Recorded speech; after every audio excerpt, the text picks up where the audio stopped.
अस्सलाम वालेकुम, my name is Abdul Ghaffar और मैं उर्दू ट्रेनिंग एकेडमी के साथ एक्सेल की ट्रेनिंग आप लोगों को करवा रहा हूँ, एक्सेल 2013 की।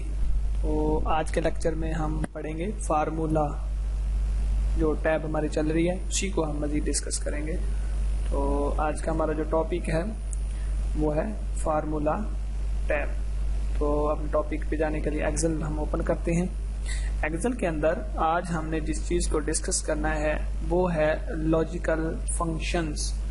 लॉजिकल फंक्शंस का मतलब ये है कि ये लॉजिकली दो वैल्यूज़, तीन वैल्यूज़ को आपस में कंपेयर करवाते हैं और हमें एक रिजल्ट जो है ना वो देते हैं। और लॉजिकल जो ऑपरेटर्स हैं वो हमें रिजल्ट ट्रू और फॉल्स में देते हैं। अगर दी हुई कंडीशन के मुताबिक आंसर सही होगा तो आंसर ट्रू आएगा, अगर फॉल्स होगा तो आंसर फॉल्स देंगे।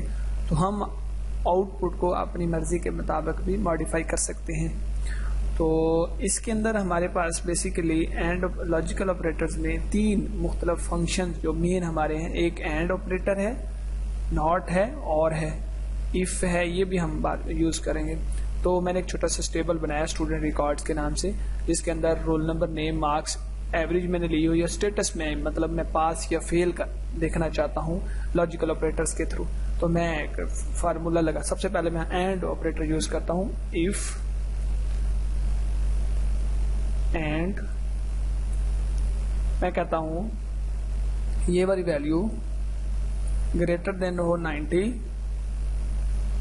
ये वाली वैल्यू लेस देन हो, लेस देन या इक्वल कहता हूं 90, ग्रेटर देन हो या इक्वल हो 90 के।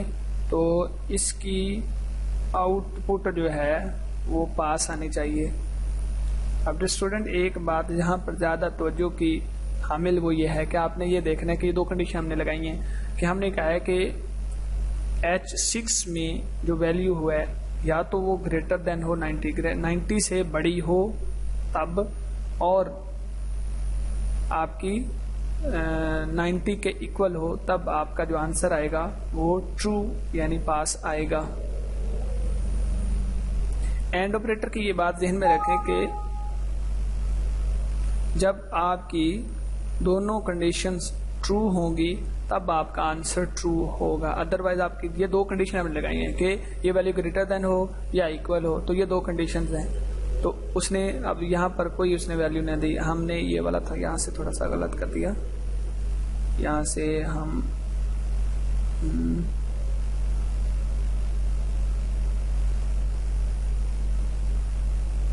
यहाँ पर हम अपनी आउटपुट देंगे। इस जगह पे मैं लिखता हूँ पास, तो उसने फेल कर दिया। फेल इसलिए किया क्योंकि इसमें पड़ी हुई वैल्यू ना तो 90 के इक्वल है और ना ही 90 से ग्रेटर। दोनों कंडीशनों का ट्रू होना लाजमी है। मतलब या 90 के से ग्रेटर भी होती और 90 के इक्वल होती तो तब आंसर ट्रू आता, पास आता। तो यहाँ इस वजह दोनों कंडीशन क्योंकि फॉल्स हैं तो इस वजह से एक कंडीशन भी फॉल्स होगी तो आपका आंसर फॉल्स हो जाएगा। ये एंड की बात है। एंड को हम यूं कहते हैं कि अगर दोनों कंडीशन ट्रू होंगी तो आंसर ट्रू, अगर पहली कंडीशन ट्रू है दूसरी फॉल्स है तो आंसर फॉल्स, अगर पहली फॉल्स है दूसरी ट्रू है तो आंसर फॉल्स, अगर दोनों फॉल्स है तो आंसर फिर भी फॉल्स हो जाएगा। इस वजह से मैंने पहले बताया कि आंसर ट्रू या फॉल्स की फॉर्मेट में आएगा। तो अगर हम यहाँ पर यही फार्मूला अप्लाई करते हैं, मैं ये वाला फार्मूला यहीं से कॉपी करता हूँ और यहाँ पर आके मैं यहाँ पर पेस्ट कर देता हूँ फार्मूला। तो अब आप देख रहे हैं कि ये फॉल्स हमें आंसर दे रहा है। ये ट्रू और फॉल्स का पर्पस एंड ऑपरेटर की फंक्शनलिटी होगी। अब और ऑपरेटर की बात करते हैं। और ऑपरेटर के अंदर देखना ये है कि दोनों कंडीशन में से अगर एक कंडीशन भी ट्रू होगी तो आंसर आपका ट्रू हो जाएगा, एक कंडीशन भी ट्रू होगी तो आंसर आपका ट्रू हो जाएगा। यहाँ से मेरे स्टार्ट करते हैं। ये वाली वैल्यू, अच्छा जी, मैं कहता हूँ जी ग्रेटर देन, लेस देन, बल्कि ग्रेटर देन 80 और ये वाली वैल्यू इक्वल टू 80। तो फिर आप देखेंगे कि इसका मैं कहता हूं पास, ब्रैकेट क्लोज करा देता हूं। मैं अब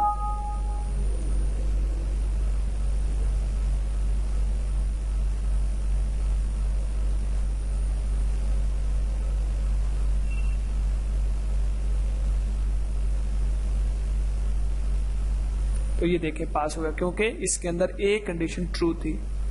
एंड के अंदर अगर एक कंडीशन भी फॉल्स होगी तो आंसर आपका फॉल्स हो जाएगा, और के अंदर अगर एक भी कंडीशन आपकी ट्रू होगी तो आपका आंसर ट्रू हो जाएगा। तो इस बाकी एक नॉट ऑपरेटर है, वो क्या करता है कि ट्रू को फॉल्स और फॉल्स को ट्रू कर देता है। अब हमने यूज करना है इफ फॉर्म, जो लॉजिकल के अंदर दिया गया हुआ है, ये वाला इफ। तो इफ सिंपल सा है, इफ कंडीशन लगाने के लिए इस्तेमाल किया जाता है। एक सिंपल इफ होता है, हम एक सिंपल इफ लगा लेते हैं। हम कहते हैं कि सॉरी गलत कर दिया, इक्वल साइन इफ ये वाली value greater than 80, greater than 80 हो तो इसे पास कर दो, या फिर क्या कर दो, फेल कर दो। अब ये हमने सिंपल इफ इस्तेमाल किया है यहाँ पर, तो जिसके अंदर एक कंडीशन है और दो उसके रिजल्ट्स हैं। अगर कंडीशन ट्रू हुई तो पहला, अगर कंडीशन फॉल्स हुई तो दूसरा। तो इसमें सिंपल सी बात हमें नजर आ रहा है कि कंडीशन हमारी पहली तो कंडीशन हमारी फॉल्स, इसलिए हमारा आंसर फेल आएगा। तो अब हम नेस्टेड इफ लगा के देखते हैं। एक सिंपल इफ होता है और एक नेस्टेड इफ होता है। इक्वल साइन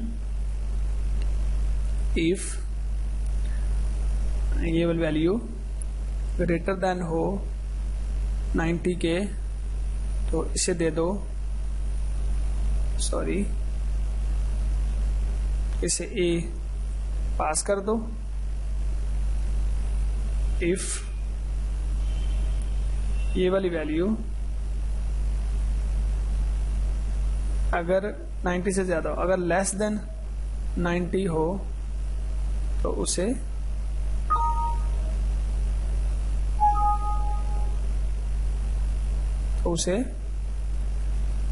फेल कर दो। अब ये यहाँ पर नेस्टेड इफ के अंदर ये चीज अपने सामने रखनी है कि जितनी ब्रेसेस आप स्टार्ट करेंगे उतनी आपने क्लोज भी कराने हैं। 2 स्टार्ट हैं 2 क्लोज करते हैं, चेक करते हैं, आंसर हमारा फेल हो गया है, क्योंकि ये वाली वैल्यू जो है वो 90 से बड़ी है, तो इसलिए जो रिजल्ट हमारा ये वाला आया है। उसके अलावा जो लॉजिकल के अंदर है और ऑपरेटर हमने यूज किया, नॉट सिंपल सी बताया कि ये ट्रू को फॉल्स और फॉल्स को ट्रू कर देता है। इफ एरर, अगर एरर होगा तो जो रिजल्ट आप कहेंगे वो शो करवा देगा इसे। उसके बाद ये ट्रू है, ये अगर कोई वैल्यू ट्रू होगी तो उसे ट्रू अगर फॉल्स कर देगा।